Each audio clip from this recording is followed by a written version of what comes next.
Well, I hope your week is off to a great start. Certainly, fall is hard upon us. We had Reformation Sunday this past Sunday. On November 1, this coming Sunday, we're going to be celebrating All Saints' Day. As part of that, as is our custom, we'll be distributing white carnations to those who are in worship as an act of remembrance of loved ones who have now gone to be with Jesus.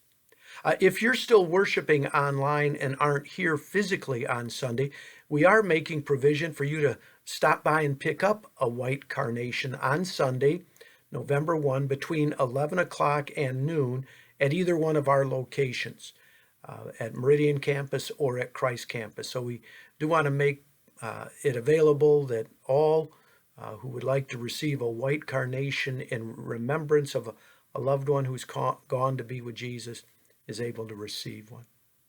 I'd like to bring you up to date on our call conversation. We continue to be thinking about succession planning, and to keep you apprised of where we are, we have seated a call committee. This is going to be an abbreviated call committee. It won't be the kind of work that previous call committees have had to do, working with the district and all kinds of forms and inventories. We've been assured through the district that as long as the congregation votes on this going forward, we can have a very comparatively simple call process. So to that end, we have a relatively small call committee. It's under the supervision of the Board of Elders. On the call committee will be our chairman of the Board of Elders, Jerry McNamara, also Paul Schleusner, Rich Monty. We have two people from our governing board. That'll be Brian Ray and Jim Barnes. And then also one person from our personnel action team, and that's Nancy McKeague. That group will meet here in mid-November, and they'll be considering position descriptions, financial packages. Pastor Sutton and I will be involved in that conversation, at least on the front end. And so we'll be getting that ball rolling in earnest here in November.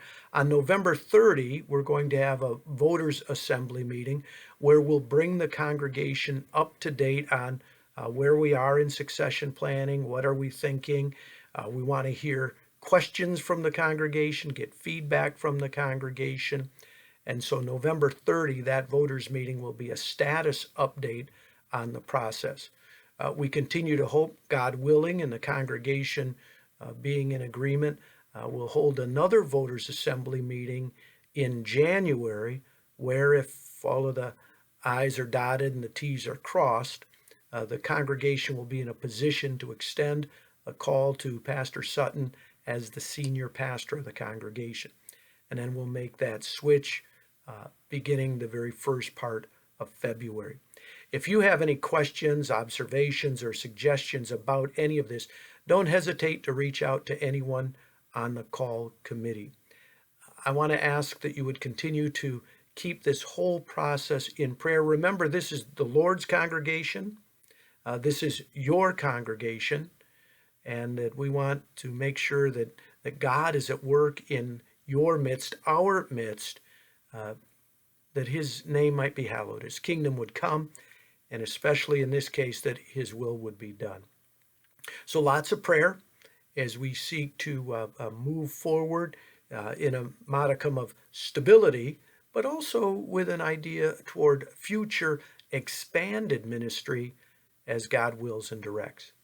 Hey, if you're looking for a Bible section to read this week, as long as we're talking about pastoral ministry, I want to encourage you to read 1 Timothy, the whole book. It's just a few short chapters, 6 chapters, where it talks about the call of the pastor and the characteristics of a pastor. It would be a good thing for all of us to read through and pray about as we continue to move forward. We want to keep in step with the Spirit, even if that makes us march to a different heartbeat than the rest of the world around us. God bless your week. Together may we continue to grow in knowing the peace and the power of the cross.